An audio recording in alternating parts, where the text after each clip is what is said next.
Maybe you'll make it as a waitress. That's what my father said. Loud. Clear. Right after my sister finished her speech.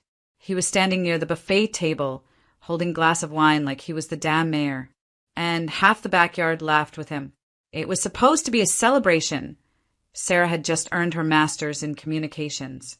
There were white tents, catered food, monogrammed napkins. My mom even ordered those gold acrylic signs that said, "Proud moment." All of it for Sarah. Not that I minded. I helped plan it, set up the slideshow, paid the deposit on the chairs. And I wasn't expecting praise. But I wasn't expecting that either. I was holding a plate for my daughter, Ava, just 10 years old. When he said it, she looked up at me, then slowly down at her lap, the same way I did. Something inside me cracked. You hear that? Dad went on. Dropped out of med school and still shows up to eat.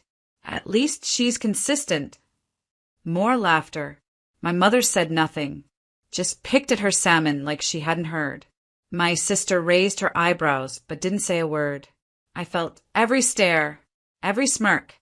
Even people I didn't know laughed like it was entertainment. I wanted to run. I didn't. I stood there and swallowed it. And then, a black car pulled up by the front gate. The kind you see in government motorcades. All tinted windows and quiet confidence. A man in a tailored suit stepped out. He walked past the archway, through the tent, and stopped a few feet in front of me. He glanced down at a folder, then looked up. We're here for Dr. Naomi Jordan. Dead silence, the kind that makes people freeze mid-bite. My father blinked. Excuse me. The man smiled politely. UCSF Medical Center's newest surgical hire. Is she ready? He didn't look at Sarah, or my mom, or anyone else. Just me. I set the plate down. Gently. My hands were still trembling. Yes, I said, my voice steady now. I am. My name is Naomi Jordan, and from wherever you're watching this video, stay with me, because some stories don't start with a triumph. They begin in the exact moment you realize you're done being quiet. I thought the silence would turn into applause, or maybe relief, or pride. It didn't. No one said a word as I walked toward the car. Ava clutched my hand, looking confused, hopeful. She had no idea what had just shifted, but I did. Behind me, I heard someone whisper, "Wasn't she the one who dropped out?" As if that version of me still existed. I didn't leave immediately. Daniel, the recruiter, had just come to hand over the contract and shake my hand in person. A formality. He left shortly after. I stayed. I sat with Ava on the patio and watched everyone try to pretend nothing had happened. No one came up to congratulate me. No one even made eye contact. It felt colder than any insult. Later that evening, after most of the guests had left, I went inside to grab Ava's sweater. I heard voices coming from the kitchen. Are you seriously buying that? Sarah hissed. She must have some connection. Probably slept her way in. My mom replied in that low, clipped tone she only used when she thought no one was listening. No one just gets back in after 2 years off. Not like that. Exactly. UCSF? That's not even realistic. I bet she's lying. I stood just outside the doorway, frozen. They weren't shocked. They weren't confused. They weren't even curious. They were bitter, angry that I hadn't needed them, furious that I didn't tell them. And now, scrambling for any explanation that kept me small. That's when I understood. This wasn't new. It never had been. When I got into medical school the first time, my dad said, "Don't let it go to your head. You're not cut out for that kind of pressure." When Ava was born and her father left, Mom told me, "Maybe this is the life you were meant for. Simple. Safe." When I dropped out to take care of Ava after her accident, they called it giving up. Not love. Not sacrifice. They had never believed in me. Not once. And the moment they were forced to look at who I'd become, they didn't cheer. They tried to bury it. This wasn't disappointment. This was sabotage in a nicer dress. I stepped back quietly, grabbed Ava's sweater, didn't say a word, but inside a fire had started. I had spent years apologizing for needing space, for prioritizing my child, for choosing myself. Now, Now I knew exactly who I was dealing with, and I wasn't going to stay quiet anymore. People think silence is peace. It's not. Silence is heavy. It presses on your chest and teaches you how to smile while suffocating. I stayed quiet for too long. When Ava was 5, she fell from the second-story landing at daycare. A loose railing, a fractured skull, internal bleeding. I slept on a plastic chair for 6 weeks in the ICU. The machines beeped. The nurses came and went, but no one from my family did. Not once. I called my mom the night of the accident. She said, "Well, that's what happens when you try to balance too much." She didn't mean it like an attack, but she didn't mean it like love either. I told UCSF I had to step away. No guarantees I'd be allowed back. They said they understood, but nothing was promised. When Ava finally spoke again, just a single word, "Mama," I knew I had made the right choice, even if no one else did. I didn't ask my parents for help. Not with rent. Not with childcare. Not with food. I worked nights at a clinic and studied when Ava was asleep. I reapplied to UCSF through the reentry program, passed the recall exams, and quietly reentered my final year. The whole time, I told myself it didn't matter if they acknowledged it. I wasn't doing it for them. But that wasn't entirely true. I wanted them to be proud. I wanted to walk in one day and see my father's face light up, not twist in disbelief. I wanted my mom to post something. Anything. Like she did for Sarah when she got a job in HR and called it breaking barriers. But with me, silence. And now I see why. It was never about pride or love. It was about control. They liked me when I was struggling, when I needed something, when I could be used to make Sarah look better by comparison. My mother once told me, "You were the easy one. Always so quiet." That wasn't a compliment. It was a strategy. The less I asked for, the easier I was to ignore. Flashback to high school. I win a science fair. Mom complains that I missed church. College acceptance. Dad jokes. Let's see how long this lasts. Every milestone had a shadow. They made me doubt joy, and I let them. That was the real cost. Not the nights I didn't sleep or the semesters I took off. It was the years I spent begging for permission to believe in myself, until I stopped asking. And when I stopped asking, they panicked, because silence used to be their weapon. Now it was mine. I didn't throw a fit, didn't block their numbers, didn't write a dramatic Facebook post. I just started telling the truth. It happened 2 weeks after the party. Ava was sketching in her notebook while I sipped coffee and scrolled through headlines. That's when I saw it. Women in medicine. Silent sacrifices, quiet wars. A long-form piece in a national magazine. An open call for stories. I clicked, and the first few paragraphs hit like a gut punch. Single mothers forced out of residency. Brilliant med students passed over for support because they lacked stability. Women caregivers told they weren't serious enough. It was my story, word for word, except mine hadn't been told yet. So I emailed the journalist. Her name was Layla. She replied within hours. We met the next evening on a Zoom call. She asked, gently, if I'd be comfortable sharing on the record. No, I said. Not yet. I wasn't scared of strangers. I was scared of them. My family. What they'd do to twist it. Who they'd shame if my name was attached. So I spoke anonymously. But I left breadcrumbs only the guilty would recognize. I described how I left med school to care for my injured daughter. How my family mocked me publicly the day I was hired by UCSF. How the people who were supposed to lift me up tried to discredit me instead. I didn't name names, but I didn't need to. 3 weeks later, the piece dropped. It exploded. Medical blogs reposted it. Influencers in healthcare quoted it. Comments flooded in. Sounds way too familiar. This is why so many women leave. I think I know this family. Within hours, a former classmate from undergrad messaged me. This is you, isn't it? I didn't confirm. I just reacted with a heart. The fallout was quiet at first. Then my sister's company reposted the article on their internal feed as part of a women's empowerment initiative. She quit 2 days later. My aunt called to check in, but I could hear the panic behind her voice. And my dad? He left a voicemail I'll never delete. Whatever you think you're doing, it's beneath you. If this is your way of getting back at us, congratulations. You embarrassed your whole family. I listened to it twice, then deleted it. I didn't need his voice anymore. What they didn't understand was that this wasn't about revenge. It was about truth. And truth, when told out loud, becomes something else entirely. It becomes freedom. I never said it was me. Not once. But I didn't have to.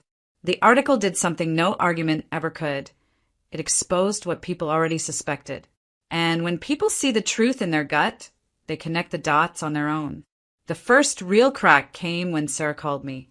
Blocked number. Straight to voicemail. Then a text. You need to take it down. People think it's about us. I didn't reply. The following week, she posted a long Instagram caption about sisterhood and forgiveness. She ended it with a quote from Maya Angelou, one she never lived by. 2 days later, her internship offer from a startup PR agency was pulled. Apparently, one of the founders read the article and pieced it together. Not just the party incident, but a pattern, small comments Sarah had made about people who quit things and martyr moms. In the world of modern media, perception is reality, and hers had turned. My mother stopped attending her Tuesday book club. One of the women, an oncologist's wife, cornered her in the parking lot and asked, "So, did Naomi really get the UCSF job? Or was that part of the fiction?" I don't know what my mother said, but I know she left early that day and didn't return the next week. My father? He told a neighbor I'd made the whole thing up, called it drama baiting. The neighbor nodded politely and then told his wife, who told her sister, who told her boss. And suddenly, my father wasn't being invited to the local business luncheons anymore. I heard all of this secondhand, never from them, because they couldn't call me without confirming what they feared, that the daughter they tried to bury had become someone the world was now listening to. At the hospital, I kept my head down. Rounds, surgeries, research meetings, late nights at the clinic. One of the surgical nurses pulled me aside and said, "You remind me of my sister. She had to fight like hell too." I just smiled. I never mentioned the article. Not once. But I carried myself differently. Straighter spine. Quieter confidence. They say justice is loud, but for me it came softly. In closed doors that no longer opened for them. In friends who now looked at them with hesitant eyes. In their own questions echoing back at them with no answer. I didn't scream. Didn't post receipts. Didn't gloat. I just let the truth live. And it did. The first time I stood on stage as Dr. Naomi Jordan, I could barely hear myself speak. Not because the microphone was broken, but because I was drowning in disbelief that I was finally here, not in spite of what I'd lived through, but because of it. The panel was titled Mothers in Medicine, Balancing the Unbalanced. I almost said no. I didn't like public attention. I had grown used to shadows, to hiding wins before they could be ridiculed. But something in me knew. I owed it to the woman I used to be to stand there. I told a room full of strangers about sleepless nights on hospital floors with my daughter in my lap, about missing lectures to pay bills, about listening to my family laugh as I bled. And I watched eyes fill with tears. Not pity, recognition. Afterward, a first-year med student came up to me and said, "I thought I was weak for struggling, but maybe I'm just real." That line stayed with me. I started mentoring after that. Young women, first-gen students, single moms, anyone who felt like the system wasn't built for them. It wasn't, of course, but we were building something different now, together. At the hospital, I stopped apologizing for needing time. I set boundaries, left on time for school pickups, took vacations without guilt, started therapy, real therapy, not the take a bath and journal kind, the kind where you sit with the rot and pull it out by name. My therapist asked me once, "What did you learn growing up about love?" I paused, then answered that it had a dress code, a volume level, a price tag. She smiled gently. "And now?" I said, "Now I know love doesn't come with conditions. Control does." We sat in that silence together. It felt like breath. At home, Ava was changing too. She used to draw girls with gray faces, always alone. Now her sketches were in color, bold reds, deep purples. Her people smiled. She signed her drawings, AJ. When I asked why, she shrugged and said, "You're Dr. Jordan. I can be Artist Jordan." I hugged her so tightly she giggled. That's what breaking cycles looks like. Not just doing things differently, but letting them see it. I didn't talk to my family during this time. They didn't reach out either. It was like we had agreed on mutual silence. And honestly, it felt clean. Not bitter. Not angry. Just space. Like clearing the air after a storm. I wasn't healing for them. I wasn't even healing for revenge. I was healing because Ava was watching me. And I wanted her to grow up believing a woman can lose everything and still rebuild something better. It came in a plain white envelope. No return address, just my name written in slanted cursive that I hadn't seen in years. At first, I thought it was junk mail. I almost tossed it, but something in my chest stirred. I opened it slowly, sitting at the edge of my kitchen counter while Ava colored dragons at the table behind me. It was from my father. 3 pages single-spaced. Blue ink. His signature cologne, still faintly on the paper. It started like this. "Naomi, I've been meaning to write. I don't know where we went wrong, but I want to fix it." He said he was proud that he always knew I'd go far. Then, quickly followed with, "You know how dads are. We joke. We push. That's our way." He mentioned the article, though never directly. Just hinted. "I know some things have gotten out there that maybe made us look bad. I forgive you. I forgive you." I read it twice, then folded the letter and placed it in the drawer beside old takeout menus and loose batteries. It didn't deserve more space than that. A week later, my phone lit up with a name I hadn't seen in nearly 8 months, Sarah. The message was short. "Hey, just wondering if you'd want to grab coffee. Clean slate. No drama." It didn't hurt. It didn't even sting. I just stared at it as Ava held up a sketch to show me. A doctor standing in a garden. It looked like me. I smiled, then typed back. I already started over. Alone. And that was it. No shouting. No explanation. No second chapter for people who closed the book on me years ago. Closure didn't come in the form of apologies or big dramatic scenes. It came like this, in my own kitchen, in my own name, in the quiet confidence of someone who survived being erased and decided to write herself back in. I didn't need them to understand. I didn't need their guilt or their change of heart. I needed peace. And the moment I stopped chasing their approval, I found it. There's something sacred about walking away from a cycle and not slamming the door behind you. You just leave it open so they can see what it looks like when you build something better. And maybe one day they'll step out too. But whether they do or not, that's not my weight anymore. The view from my new apartment is quiet and wide. Bay waters that stretch out like forgiveness. I signed the lease on my own. No cosigner, no backup plan. Just my name. Dr. Naomi Jordan. Top floor. 2 bedrooms. A balcony where Ava and I grow herbs we mostly forget to water. She started junior high last month. Wore her hair in a high puff and told me she wanted to run for class president. I smiled so wide I felt it in my ribs. "Go for it," I said. She looked at me for a second, then added, "You know, it's kind of cool that I get to say my mom's a surgeon." It stopped me, not because of pride, but because of how casually she said it. Like it was normal. Like power was something women just had. She doesn't know what that moment meant to me. A week later, I stood alone on the balcony.